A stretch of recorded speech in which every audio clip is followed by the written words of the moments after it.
Okay, welcome everyone. So thanks for coming to this webinar. We're super excited to have Tony at the Sobrato Organization here today. So for those of you who aren't super familiar with transform finance, maybe it's your first time being on one of these calls. We are an organization that creates actionable strategies, insights for all of the stakeholders who are challenging legacy investment approaches and seeding transformative investment models. And what we mean by that is investments that are following these three transformative finance principles, so that capital operates in a way that those affected have the chance to design outcomes, govern processes, and share in the ownership of those investments. Investors add more value than what they extract as returns, and that risk and return is fairly allocated among all stakeholders. And right now, you probably, if you've been following our recent work, we're doing a lot in the world of shared ownership, looking at employee ownership models, different alternative ownership enterprises, things like steward ownership and ways to lock in mission. And then we're also doing a bunch of work on community-owned real estate. Should be having some fun announcements about that soon. And this conversation is definitely related to this ownership conversation, but for sure broader, in that it's really looking kind of at the nature of how capital and business interacts, what is kind of the norm around how our economy is structured and how people think about it. And we're digging into some of the research that we've been doing over the past year. So I'll kick it over to Julie now. Yeah, thanks, Garrett. So here's how we're going to spend our time together today. First, I'm going to share the key findings from our research and our recent report around values-led business decisions.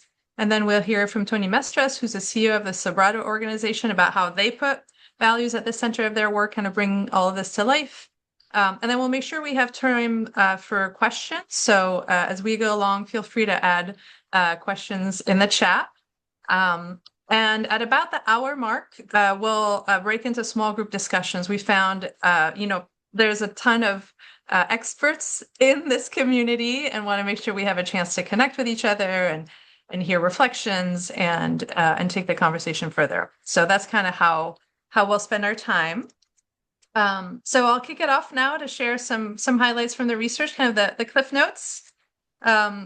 So we put this anecdote at the beginning of the report, and I think it really brings it to life. So after the Parkland school shooting in 2018, Dick's Sporting Goods discovered that the shooter had legally purchased a shotgun from their store. It was not the weapon used in the shooting, but it prompted really serious reflection from them.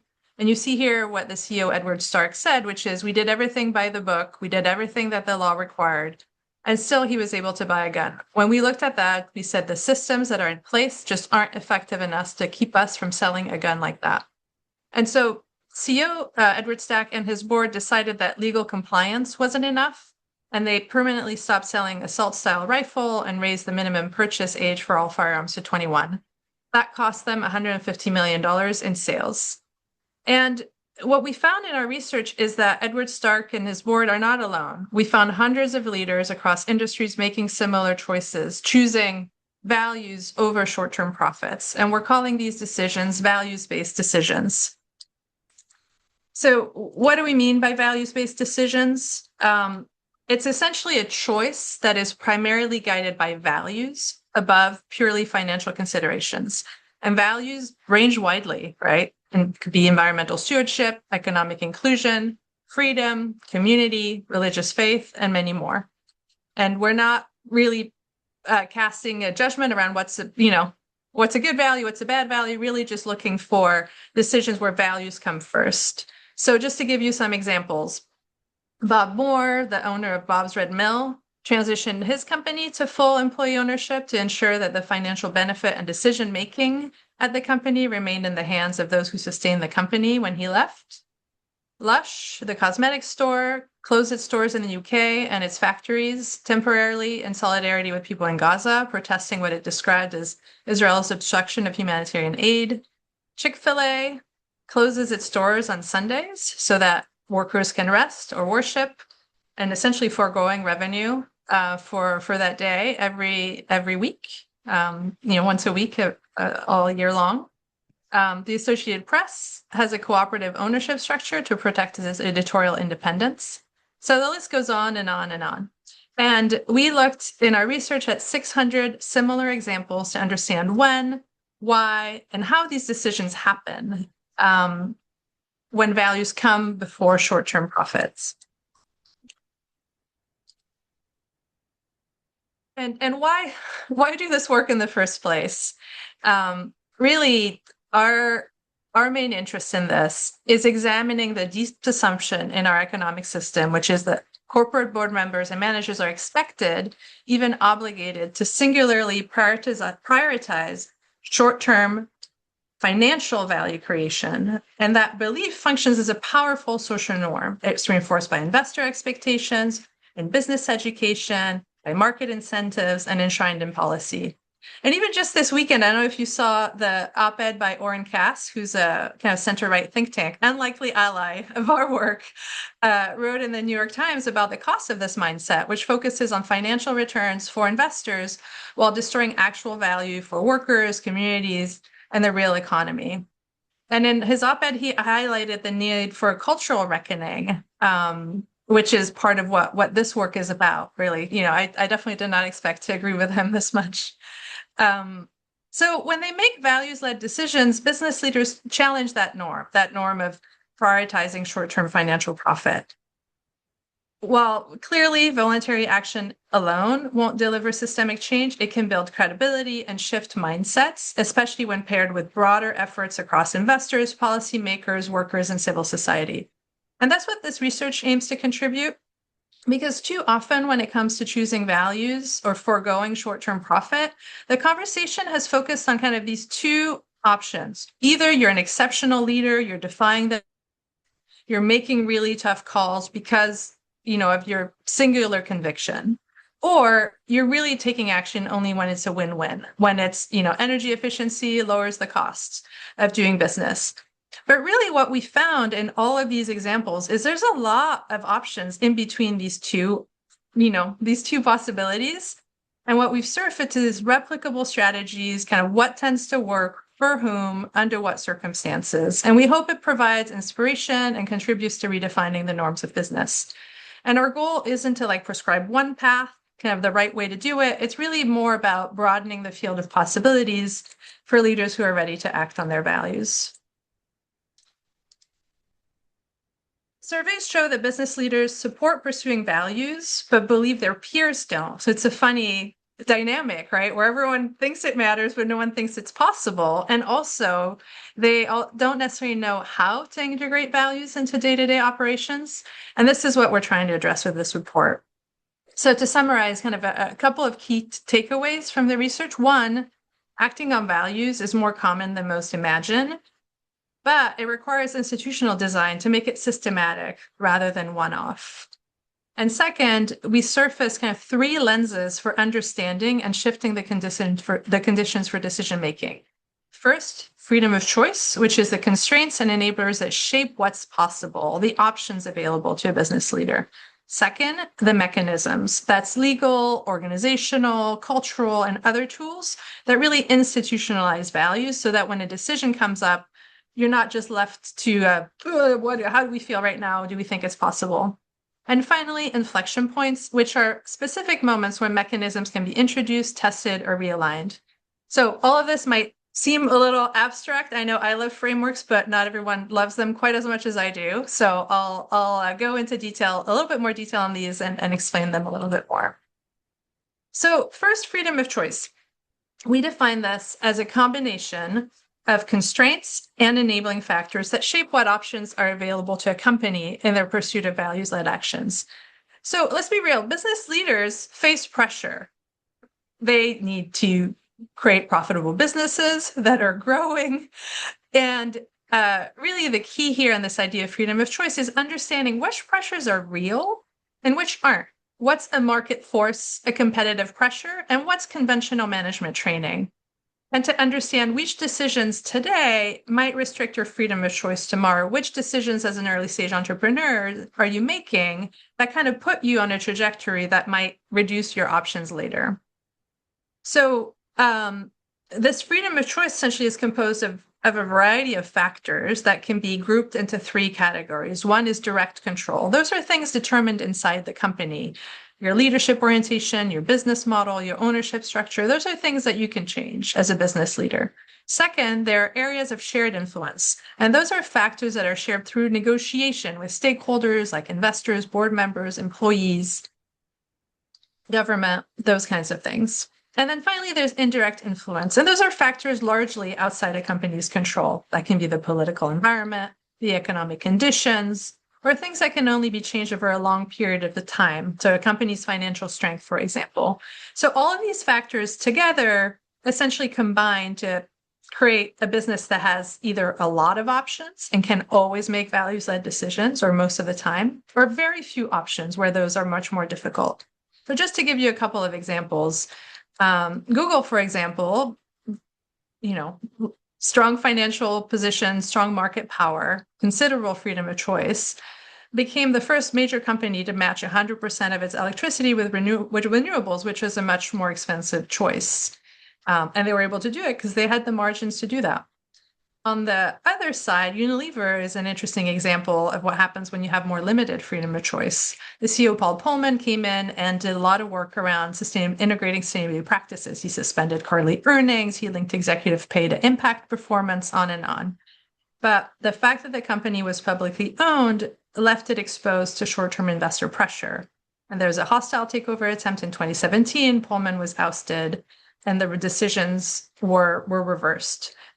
Which really, in that case, the company, because it had more limited room to maneuver, more limited freedom of choice, was not able to sustain those decisions.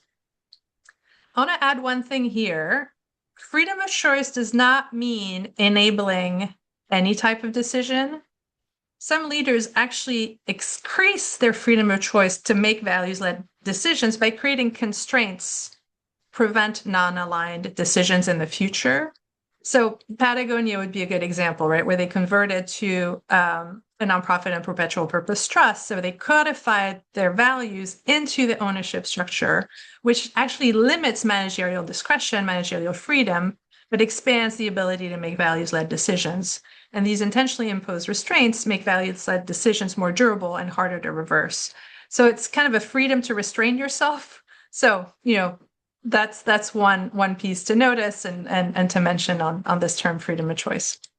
Okay, next, mechanisms. Mechanisms, they're protocols, procedures, organizational structures, legal structures that business leaders use to operationalize values. And these mechanisms ensure values-led decisions don't have to be made ad hoc. They can be systematic. We identified 26 mechanisms across 4 categories: legal and structural, that's kind of ownership structure, governance documents, capital, internal and cultural. Those shape the company's identity and behaviors. That's corporate culture, your accounting practices like integrated accounting, philanthropic giving. The third are core business mechanisms. So that really is the heart of the business, around your business model and things like that. And then finally, external engagements, how you relate to others, peers, stakeholders, policy. And you'll see there's a full list in the report, kind of with definitions, and if this is a topic you're interested in, highly recommend the appendix that has a lot of detail on these and how they've been used by a really wide range of companies. But just to give you an example now, IDEX Laboratories, the publicly traded veterinary diagnostics company, they were founded in 1983 to enhance health and well-being of pets, people, and livestock. In the early 2000s, they really began making their purpose more explicit, and they used 3 key mechanisms. They reframed their business model around advancing animal and public health, not just selling tools. They embedded values into governance, most notably adding environmental, social, and governance oversight to the board's charter. So that's kind of a legally enforceable mechanism. And then they built a corporate culture really around their purpose to make sure values were clear, the expectations were clear with everyone at the company. One more thing to say about mechanisms, that not all mechanisms are created equal, and there's kind of 2 considerations when evaluating them. First is durability. So that's how resilient the mechanism is to being eliminated without replacement. Highly durable mechanisms include ownership structure, governance provisions in corporate documents, legally binding and embedded in the company's DNA. Low durability mechanisms are things like corporate culture, philanthropy, political policy advocacy.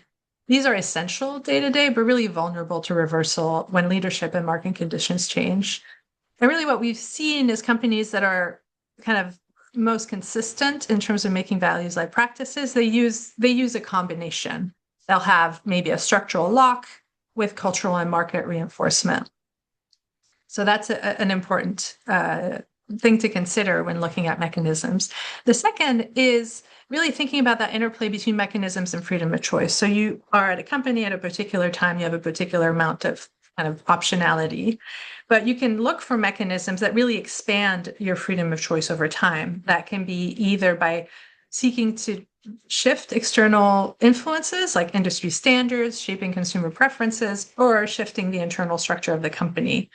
So one example is the Frontier Coalition, which is a coalition of a lot of tech companies like Stripe, Alphabet, Shopify, and others, where they pooled demand for carbon removal, and kind of this advanced market commitment is meant to accelerate technology development and reduce costs for everyone of making these decisions of choosing kind of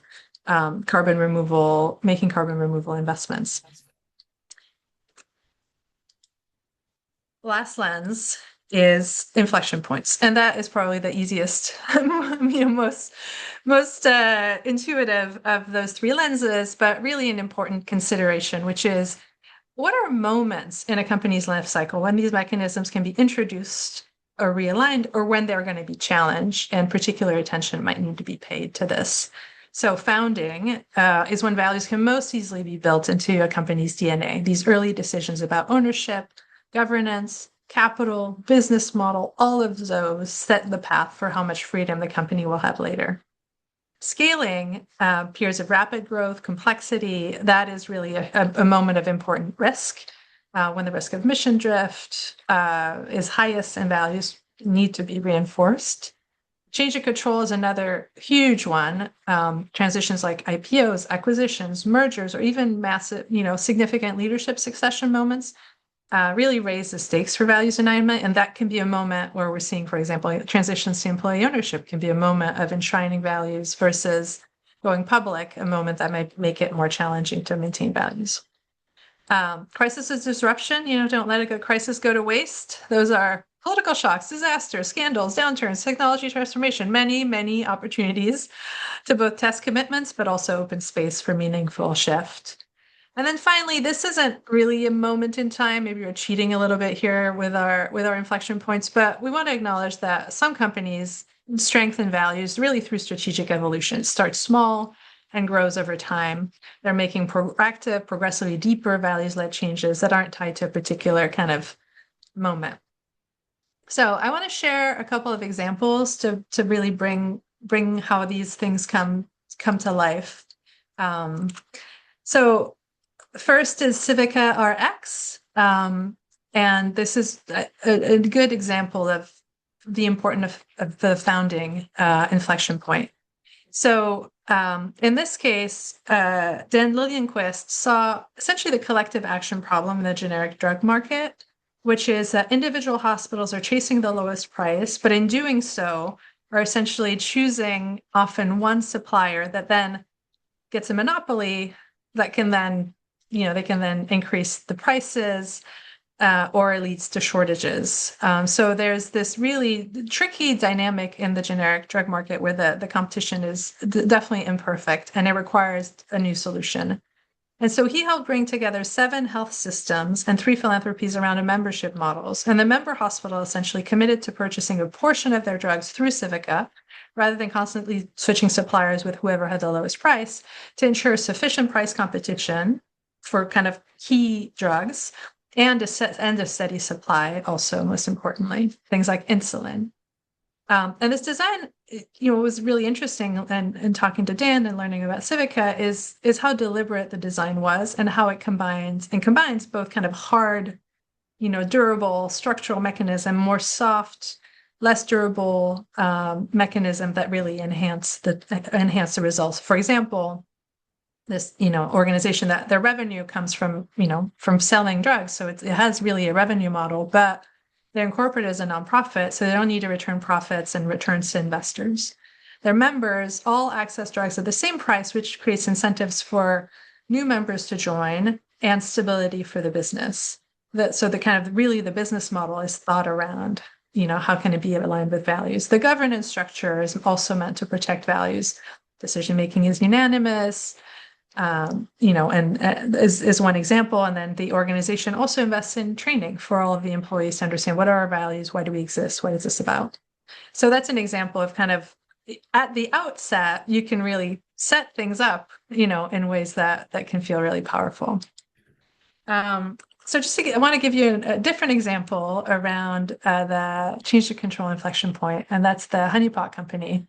And there, Beatrice Dixon built the Honey Pot Company around clean ingredients and normalizing conversations about feminine health. And the brand became deeply connected to its customer base. And so when acquisition offers came, Dixon turned down a $450 million offer and accepted a significantly lower offer at $380 million from Compass Diversified, because there she could negotiate terms that kept her as CEO, retained of that, of the company within the broader umbrella, retained her entire leadership team, and protected the plant-based product line and kind of its community commitments. So there's definitely an example of leaving money on the table to preserve values. And these acquisition terms around, a lot of which were contractual, are meant to ensure that, her values persist. Last example I want to share here that brings it together is Waffle House. I love learning about this because it seemed like such a not maybe a different kind of a set of values here. So it's a 24/7 dining chain.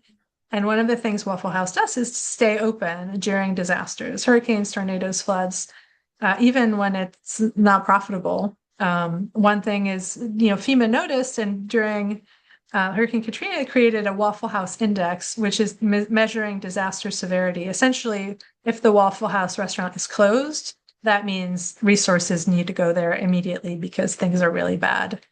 And it's not something that's profitable, given the resources they deploy, the equipment, the supplies, it's not a profitable solution, but it is part of their community contribution. The fact that they're privately held allows them, they don't have kind of pressure to cut costs or meet quarterly earnings expectations, and they've engaged their employees around these dedicated jump teams to deploy in disaster zones, and then formalizing over time relationships with emergency agencies and FEMA. So it started essentially as a stay open for customers, became really institutional infrastructure that communities depend on now. I want to share one last thing before we hear about another important example that was in the report and that we'll get to hear live. But one last thing I want to share is a few additional lessons from the research from what we found from looking at all these examples. First, while the focus of the research is really on where values come before short-term benefit, not all companies can forego financial justification for these decisions, and particularly publicly traded companies have fiduciary duties to their shareholders. And we found it again and again, the value of really metrics to help demonstrate that fiduciary duty. When companies track and report the longer term benefits of their choices on employees, risk, reputation, they're better able to justify and sustain them. So data can really strengthen the case that values-led decisions can be strategically necessary, not just permissible. Second, stakeholders can be really powerful partners. Sometimes when we talk about freedom of choice, it can be interpreted as this kind of CEO king, they have maximum freedom and maximum ability to make whatever decisions. But really, when you look at it, employees, consumers, investors, civil society often initiate or reinforce values-led change. So they can be critical partners. And that external pressure can make commitments harder to reverse. And then in addition, this engagement can provide early warning about risks and opportunities for business leaders. So a really important dimension there. And finally, I mentioned this in the beginning, but it bears repeating, voluntary action needs structural scaffolding. Individual company action alone cannot achieve systemic change. It can build credibility, shift norms, demonstrate that it's possible, but it is most impactful when paired with broader efforts across investor, policymakers, workers, civil society to really enable conditions for change at scale. So that's kind of what I wanted to share from the report. If you haven't seen it already, you can access it on our website. I'll put it in the chat in a second. And as I mentioned, there's a really important case study in the report that I didn't share because we were lucky to be able to hear it firsthand here. So let me turn it over to my colleague Kurt to introduce Tony Mestres from the Sobrato Organization. All right, thanks, Julie. Yeah, and just as another reminder, I put a link to the new Learning Hub that we have in the chat, which has the report, case studies on the companies that Julie walked through a little bit, and then also a case study on the Sobrato organization. But we're going to hear quite a bit about it right now. So I'm really excited to introduce Tony. So Tony Mestres is the Chief Executive Officer of the Sobrato organization. His responsibilities include overseeing TSO's three enterprise groups, the Sobrato Real Estate, Sobrato Capital, and Sobrato Philanthropies. Additionally, he manages a growing portfolio of cross-organizational initiatives focused on economic mobility, affordable housing, education equity, and sustainability. Before joining Sobrato, Tony has held leadership positions in nonprofit consulting, philanthropy, and tech. Um, so we are going to get a lot of really excellent kind of insights from Tony. The prep call for this conversation was really, really juicy. So let's just dive into it. Yeah, we're really excited to have Tony here. So Tony, can you tell us a little bit about your background and what brought you to this role at the Sobrato organization? Yeah, hi Kurt, thank you, and thanks Julie for the presentation. I'll just start by saying, firstly, we're really grateful. I'm very grateful to be part of this discussion, and it's an honor and privilege for us. And I think some of my comments may kind of give you the why of why this is incredibly important. And the second thing is to say that everything I'm about to say is really framed from the perspective of we are still learning, we are still building, we have a ton of humility in terms of all the imperfections that we've got to wrestle with. So there's no lecturing here from having like done it to anybody on the call, but I'll try to sort of give you a picture of the progress that we're making. And Kurt, to answer your question, I think of my career really in terms of three chapters. The first chapter was about 22 years in tech, mostly at Microsoft.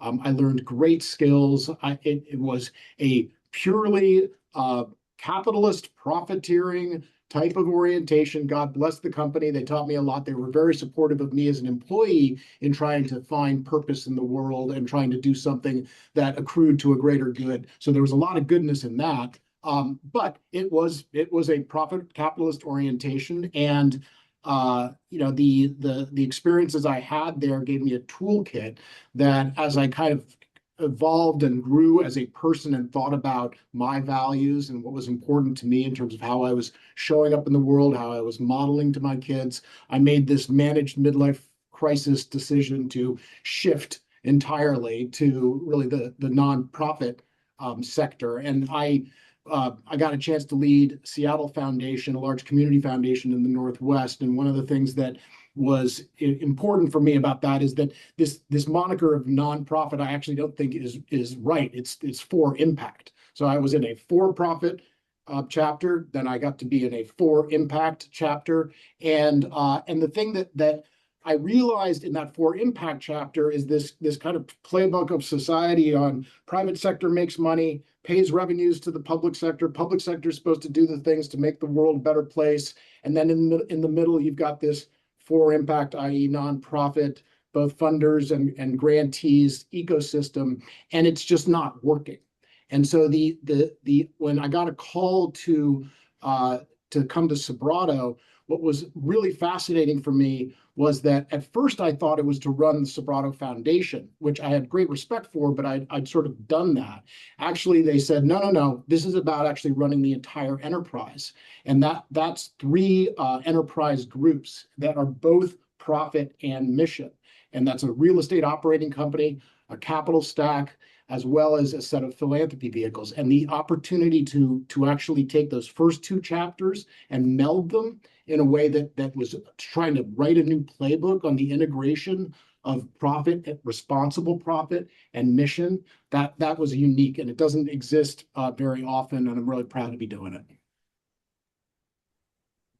Amazing. I'm curious, Tony, because a lot of the research we were doing really centered around some of the almost like personal and psychological reasoning that, folks kind of have this like awakening moment.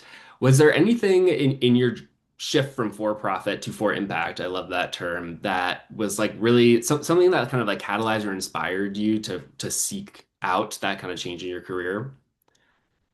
There, I have many flaws, but I guess the best of me came through when I was a student of history and philosophy when I was in school. I continue to be. I had become a parent. I was thinking about my role modeling for my kids, and there was something dissonant in me in terms of really what I was doing with my energy, with what value I could offer. And that toolkit I described, from strategy development to organizational design to talent development to performance management, finance, people, operations, that I got in that first chapter, really, I had the imposter's dilemma that I'll never be able to actually use that in an effective way. But it turned out that there were a lot of things that were applicable about that to this world of an integrated mission and profit type of orientation. But the way you use those tools are very different. And I can go on about that. But I would say that it was really born of my sense of responsibility, as well as my hope that in this short life on this melting, rock, we can all do something good for the people in the world around us. Amazing. I mean, just the way you describe that, and from my familiarity with Sobrato, is, it seems like both you and the organizations went through like a very similar trajectory. So maybe I'll ask the same question for you. Obviously, you came in kind of during this real commitment to impact by TSO, but do you know anything, or what would you kind of say is most important about the Sobrato organization's journey shifting deeper into impact? Was there a catalyst there? Is there a story to tell? Yeah, there really is. And were it not for this story, I don't know that I would have. I love my job running a community foundation. It was incredibly stimulating. It was important, but I don't know that I would have made the shift that I ended up making to something like TSO. So just very quickly for the audience, um, the Sobrato organization was born inherently of a real estate company, but that real estate company was owned by an immigrant family that experienced the American dream. Our patriarch founder, John Albert Sobrato, he's now in his late 80s. He is as active and as engaged as he's ever been. His parents owned a small Italian restaurant in San Francisco, and when his father passed away, he and his mother, he was 12 years old. His mother sold that restaurant, and they started to buy property south of San Francisco. And that family business, that family orientation, hugely influenced by their Jesuit values. The Sobratos are incredibly inclusive, incredibly respectful, but they're also very, very true to their Jesuit values, really to be a person for others. And they, over decades, built that into one of the largest and most successful California real estate development companies. And that those Jesuit values really informed incrementally over time how they thought about their wealth and the world around them. And so they for the last few decades have been amongst the most engaged and generous philanthropists in Northern California. But they came to this place, including in discussions across all three generations. So that third generation ranges from their teens to their 30s right now. And that third generation really, prompted both the first and second generation to say, hey, we've made all of this incredible wealth in this region. How can we actually take the responsibility that is true to those Jesuit values, that is true to our commitment to our community, where we live, where we've raised our children, where we have friends, and start to take action in a way that is more than classic philanthropy of I make money with one hand and I give off just enough with the other. How do we take all of the assets that we have, our real estate company, our capital investments, and the work we've been doing in philanthropy, and integrate them, put them together in a way where we've got one organization. So I don't get to be the CEO of the Sobrato Foundation. I'm also not the CEO of Sobrato Commercial whatever. I'm the CEO of the Sobrato Organization, which is the combination of all those things. That's got complexity to it as well, but it is really, Kurt, born of those core values that that the family brought through to us. And I will also say, I just took my whole team on an employee retreat where we focused everything on how we are living our values. And just really quickly, the complexity of that, I think, and Julie sort of spoke to this up front. Unfortunately, I feel like too many organizations have values as just kind of a poster on the wall. And if you stopped an employee in the hallway and said, "What are your organization's values?" a lot of them would struggle to actually say them or define them. Not all, so but that's too often the case. For us, it's so critical because that mission profit dynamic requires constant trade-offs that our people have to be really centered, and we managers have to be incredibly true to those values. And our values are mutual accountability, collaboration, excellence, engagement, and integrity. At face value, those can sound like just trite words. I guarantee you the definitions we have for them are not trite. They are quite specific.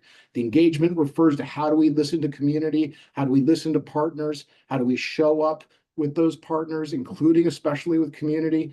Integrity specifically says we even when things are hard, we do the right thing. That goes to how we actually navigate complex trade-off scenarios. So I'll leave it at that, but this is not a poster on the wall for Sobrato. This actually guides how we do what we do. Well, you were just going into some specifics, and that's actually what I think would be really helpful to kind of crystallize a lot of what you're saying around values and the approach generally. Maybe focusing on like a specific decision or two, whether that's kind of a small day-to-day decision or a big strategic decision, just to make it a little concrete. Yeah, this discussion on values-led decisions, and there's so many things that Julie talked about early on that are so pertinent to my best attempt to answer Kurt's questions. But we start with our values, but we also start with mission.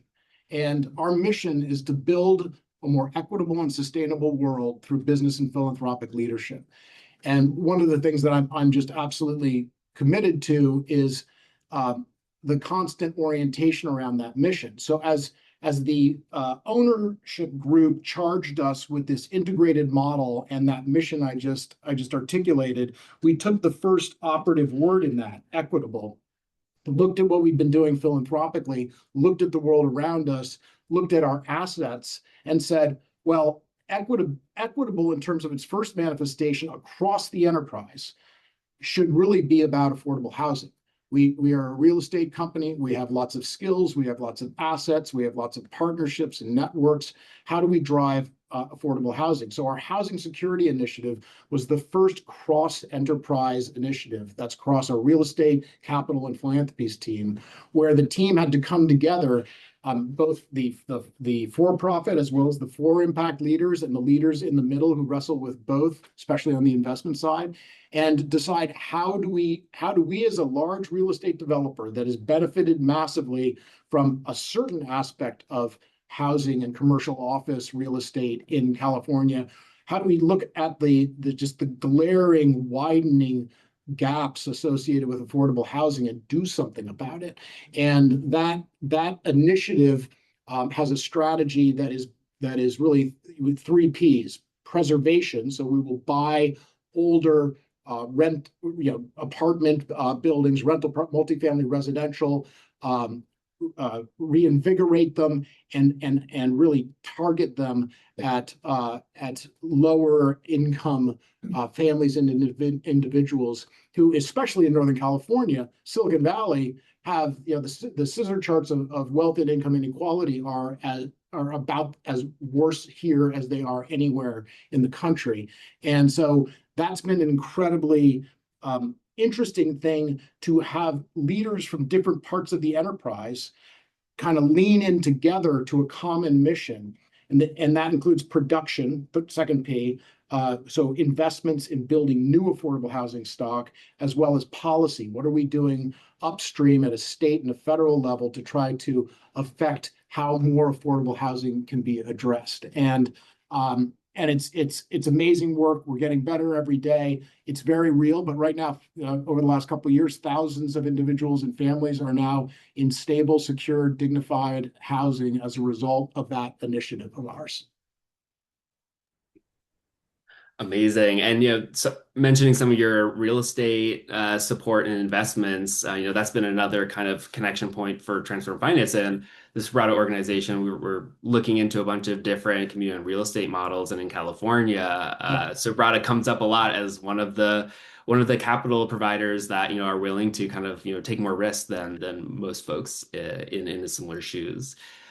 Yeah, one thing Oh yeah, go I ahead. just quick comment add to this is that back to my original comment around we're a learning animal, we are imperfect, we're still growing on this. We did have to create a long-term financial model that really none of us had ever seen before in order to look at how do we balance commercial growth against risk, against philanthropic investment and output. So that's, put plainly, that's how do we make sure we're continuing to grow our businesses but do that responsibly in such a way that they can perpetually fuel the philanthropic efforts and do that in a way that doesn't topple the apple cart in terms of just overall large scale financial management. And when I was listening to Julie's comments around short terms, so the definition of values-led decisions are choices that primarily guided by values above short-term profits. It's such an important point because we are allergic to short-termism. We are trying to make sure we're making long-term investments, and without that financial model, we wouldn't be able to make these trade-off decisions. Sorry, I thought that might be helpful to people to hear a little bit about. No, that's super helpful. And I want to point out a really good question in the chat about how, Sobrato organization is somewhat unique in that it has Associated Foundation. We're going to save that for the Q&A part, but I want to kind of close out this portion, then we'll get to the other questions in the chat. Are there any specific challenges that you would really want other business leaders in your shoes, whether they're, at a mature company or kind of like in earlier stages, or they're growing the company, challenges or lessons that you would want to convey? I think the first one would be, without being trite or cliche, you must stay true to your mission and you must live your values to tackle this type of stuff, because they will constantly be tested in different trade-off scenarios. When a certain affordable housing policy goes to the state capital and we collect, for example, our commercial real estate leaders next to our social impact philanthropic leaders, once upon a time, we didn't have an environment that necessarily allowed for the brokering of those types of trade-offs. Commercial leaders might have one attitude about it. It's maybe anti-business. And the program officers and leaders in our philanthropy group would have a completely different attitude about it because it's going to drive affordable housing. What I find us doing right now is breaking these false paradigms of what's good for business is bad for community, or what's good for community is bad for business. And most of those bad paradigms are a function of short-termism.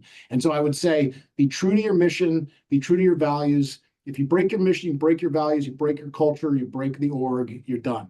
And the second one is normalize constant trade-offs. There's no instruction manual that when you're doing this type of work is going to necessarily allow you to go to a tab on every scenario that's going to come up. And you have to have a team where you've invested in them so 1,000 flowers bloom in terms of their ability to constantly collaborate and go through those trade-offs together. Oh, that's such a great point to end this part of the conversation. And yeah, now we want to open it up to the audience and get some of the most burning questions out. So I'll pass it back to you, Julie, to go through the chat here. Yeah, thanks, Carrie, and thanks, Tony, for the conversation so far. I remember in our past conversations around this piece of challenge, making it really real when you were talking about, okay, we want to do more energy efficiency. Is it more efficient to invest in energy efficiency in a building or for the investment arm to invest in new technology, right? And like those are all Yeah. very, very true. But the ability to all at least be in the same room and talk about the trade-offs, right, is different, I think, than it's like, okay, there's one house here makes money, and then there's this house over there who that gives it away. It's Right, right, very different exactly. approach.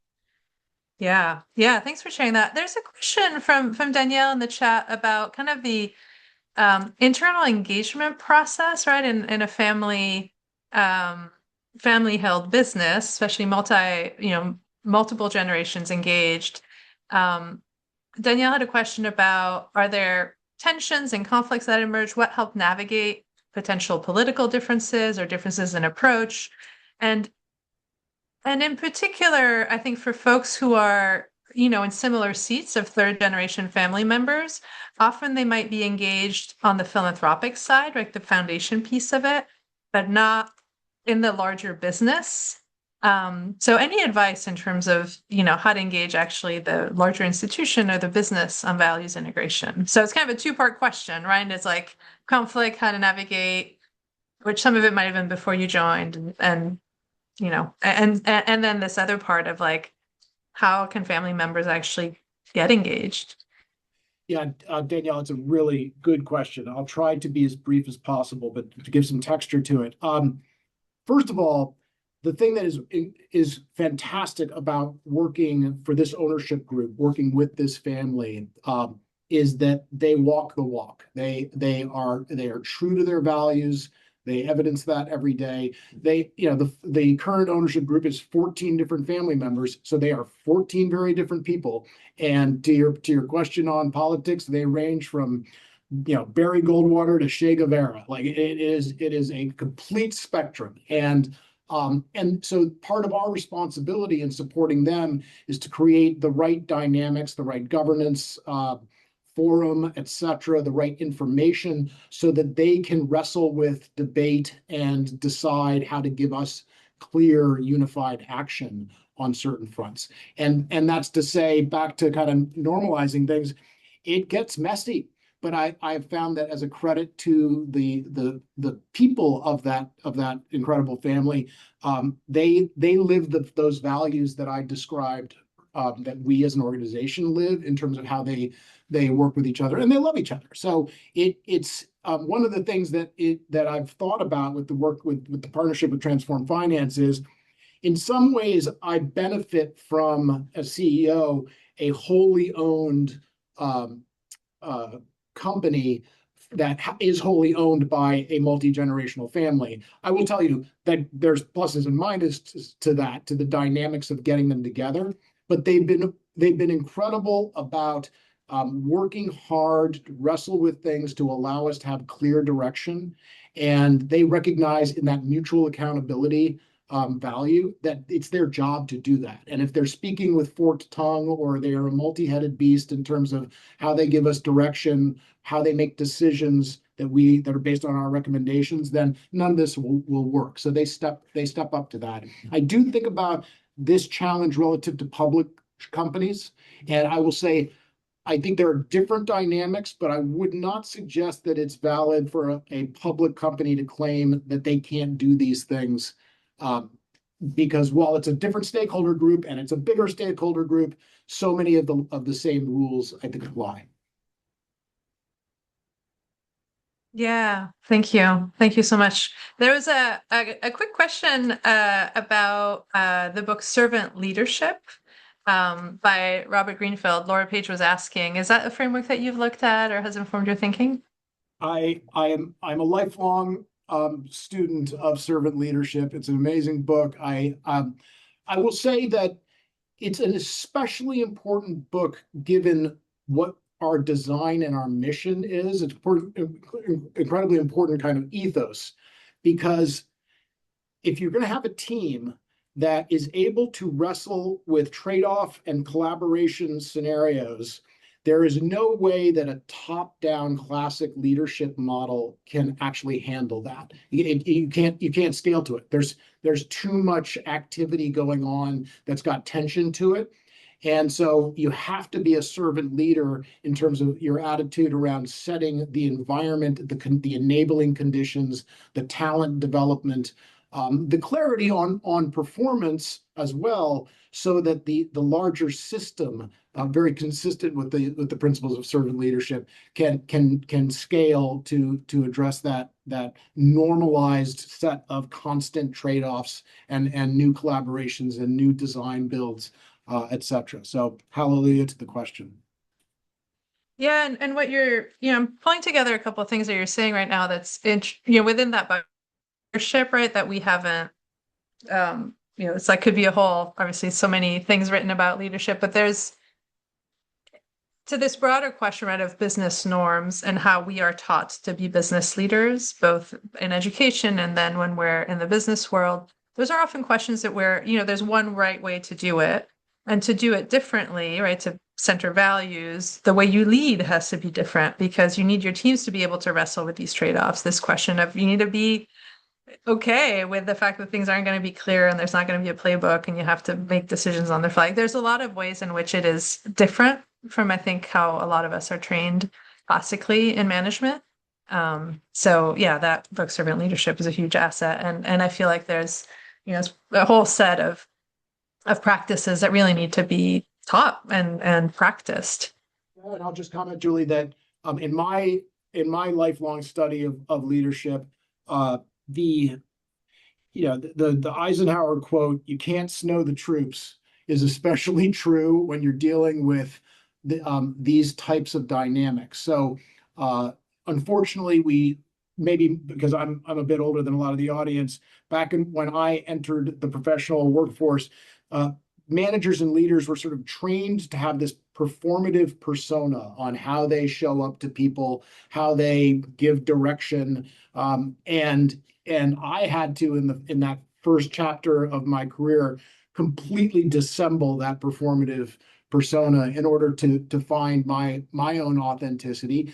Yes, as a leader, I need to give my team confidence. I need to be all the things that will give me credibility, but I can't pretend to be those things. And if I also pretend that I'm not struggling with something, that I wasn't wrong, that I didn't act the way that I wish I had in a certain moment, then I'm not going to have the environment of incredibly talented people working their tails off on this righteous and really critical mission that we've got. Yeah. Yeah. Thank you.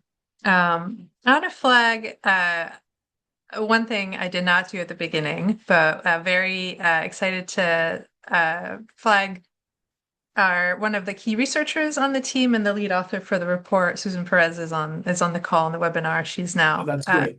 Living in a different country and no longer with us, very sadly. But That's great. she had a Great question. thanks to her. Yeah. Yes, definitely. And you all have met. She had a question around the flagship building in downtown San Jose. That throughout, the decision for Sobrato to keep the flagship building during the pandemic, and kind of what were the trade-offs there? Was there any kind of prompts or support for that decision? How did that come to be? Just this feels like maybe another trade-off example or another key challenge moment. Well, I mean, I would just say that we recognized through all of the complexities of the last few years, back to my applauding our owners, and we management now live this as well, that we need to do the right thing in the right moments, which is that we do not just take a mercenary, what's best for the profit bottom line approach to whether it is holding certain assets, whether it is donating certain assets or land, or how we tried our best to support our employees. This is not a gratuitous apple shining, because I don't know that they're even on, but I have an incredible team. I mean, I have such talented, values-based, driven people.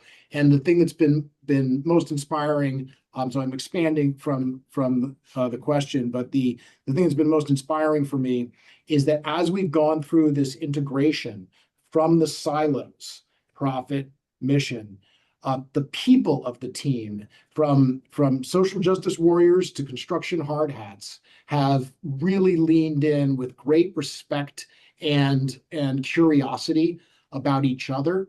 And that's been one of the most beautiful things to see as a leader.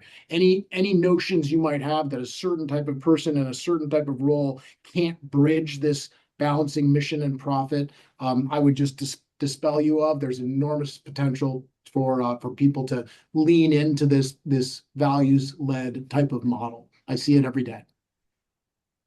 Yeah, that's such a good reinforcement of what we're finding, I think, in that research is this idea that it's not just, what I'm hearing you say is, yes, there's the iconic leaders, there's that, or the leaders that are willing to do something that seems hard, but it actually is, and I think it's something I see in my day-to-day is like most people want to do the right thing, right? It's like, how do you create the environment for them to be That's able right. to do that? That's To be right. able to wrestle with those decisions and to ultimately decide to do the right thing. Yeah, Whatever, and that can be a wide range of things. There's a wide range of values that people have, but I think there's a lot that we can all agree on.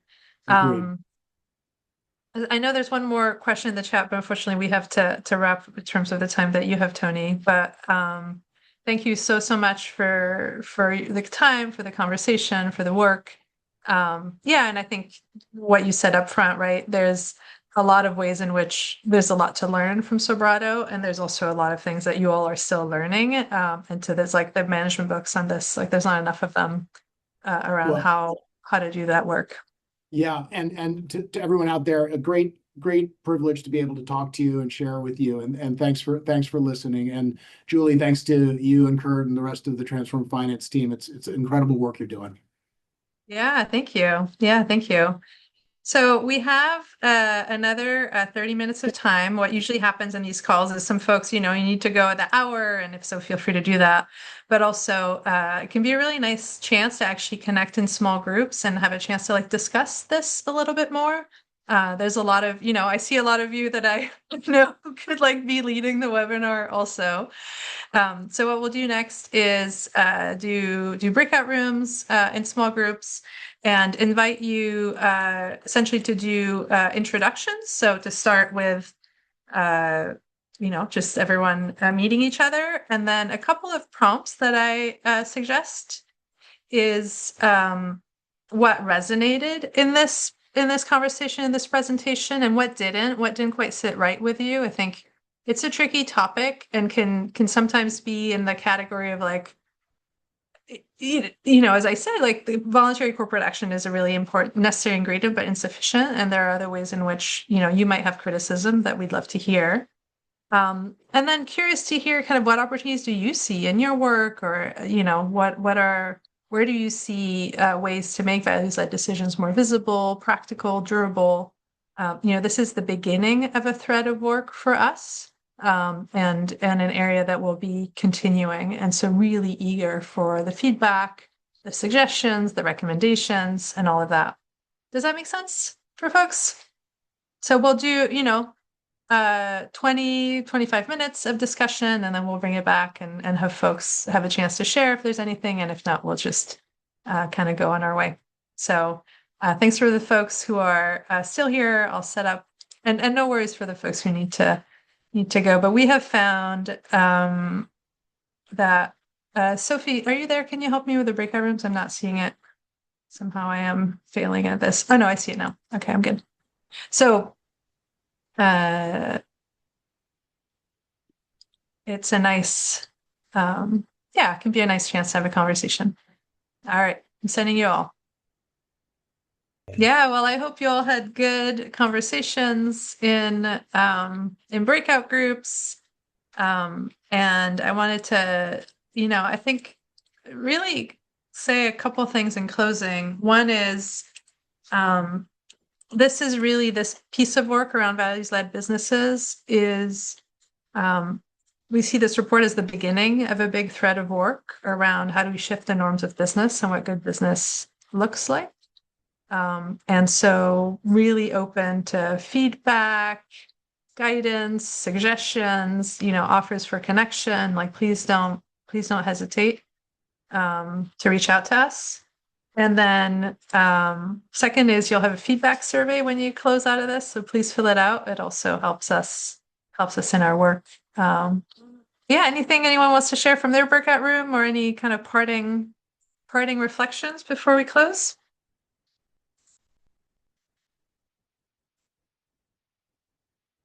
Just appreciate Transform Finance for putting it together. And I love the breakout session. That was a lot of fun. And you all, Julie, you were part of my group giving good feedback of connections we could make for the work that we're doing. So just thank you.